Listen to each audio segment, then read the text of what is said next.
hope is that the fourth world, the one we're in right now, because of the greed of mankind's hearts, it will be destroyed by fire. That's in Nephi's prophecies also. In fact, it's mentioned 3 or 4 different times in the Book of Mormon. Maybe we'd better start paying attention a little more to these prophecies. Maybe we'd better start repenting, because the sword of destruction is hanging over us, folks. Whether we like it or not, or know it or not, the correct cure is not more war. The correct cure is repenting, or be destroyed. The Scriptures cannot be misunderstood on this score. There's no way to misunderstand the Book of Mormon. There's no way to misunderstand the prophecies of the Hopi. It's simple. Repent or be destroyed. That's the choice. Laban didn't repent. Laman and Lemuel didn't repent. They kept wanting to go back to Jerusalem to enjoy our possessions, so on and so forth. See, there's messages within the stories, in all of the Scriptures, the Hopis, the Book of Mormon, the Bible, so on and so forth. So anyway, so he chased him out. Now, Nibley points out something interesting of a story from Biblos exactly 500 years earlier than this story of Laban stealing the kids' wealth out of his greed, because all he thought of was money, the stuff that perishes with us, because we're all going to die. I don't care if you're a billionaire or if you're one of the poor people on the street homeless. We all get to die. That's the fact. And you take none of it with you. So why set your hearts upon it? That's Nephi's question. That's my question. Well, from Byblos was one of the oldest Phoenician cities, and it's located in modern Lebanon. Now, there's an exact parallel story here. So this shows that this is typical of those who are in power, is they get ever more and more greedy. Our government at work, folks. Compare Laban kicking out the kids and stealing their wealth with the story of Wenamon's interview with the rapacious Zachar Baal, the governor of Byblos, almost exactly 500 years earlier. The Egyptian entered the great man's house, and he found him sitting in his upper chamber, leaning his back against a window, even as Laman accosted Laban as he sat in his house. When his visitor desired of the merchant princes and prince of merchants that he be part with some cedar logs, the latter flew into a rage and a temper and accused him of being a thief. Laban tells Laman, "Behold, thou art a robber." And he demands that he produces his credentials. Now Zachar Baal then had the journal of his fathers brought in, and had them read it before him, from which it is plain that the important records of the city were actually stored at his house and kept on tablets. From this ancient journal of his fathers, the prince proved to Wenamon that his ancestors had never taken orders from Egypt. And though the envoy softened his host somewhat by reminding him that Ammon, the Lord of the universe, rules over all things, the hard-dealing official thrust him out, and later he sent his servants after him. Not, however, to slay him, but with the more generous afterthought of bringing him something in the way of refreshment as he sat sorrowing.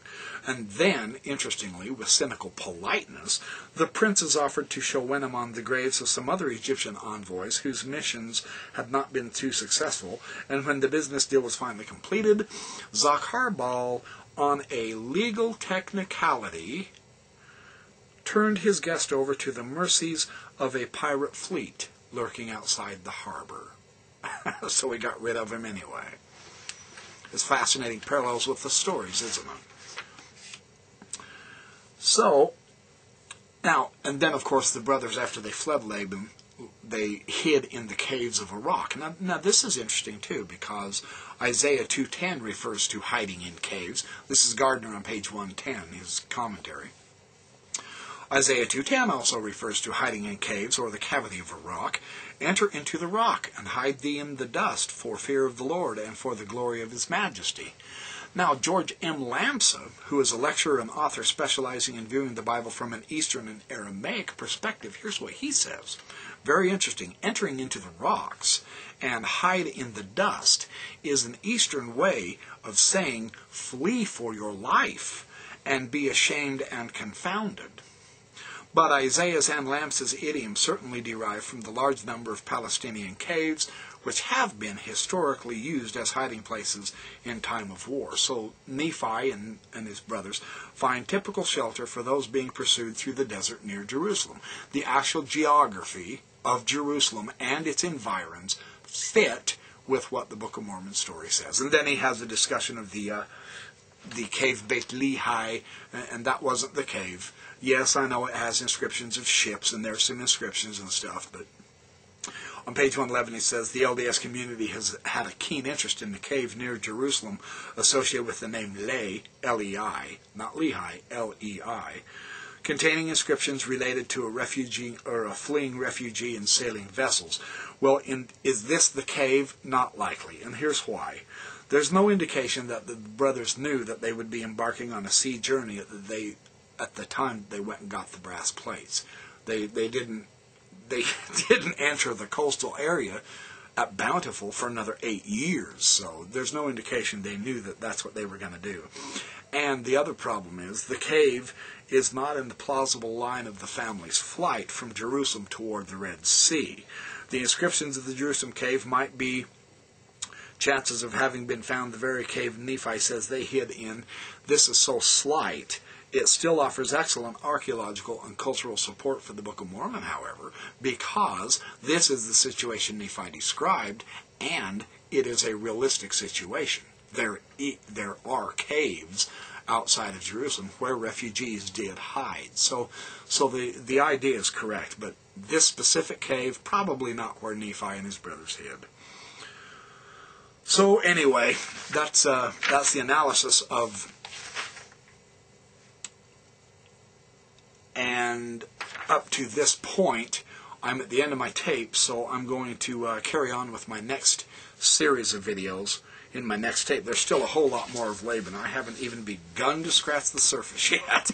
And isn't it fascinating how such a quick story in just a few verses in the Book of Mormon can bring out so much meaning and information for us in our day, and gives us a realistic portrait of not only Nephi swearing his oath, a proper oath in the ancient Near East, but of Laban and his craftiness and his power and his greed, a typical military governor which actually existed in the ancient cities, Lachish, Akkadah, Jerusalem, Byblos, all over that area. That's who was running the show, and they did hold the ancient records of families, genealogy, so on and so forth. Everything matches up to this point extremely well. This is written as only eyewitnesses can write it and understand it, because they actually experience these interactions with different types of people. Zoram was a completely different type than Laban, and the Book of Mormon reflects this. So anyway, that's it so far. More to come, I promise.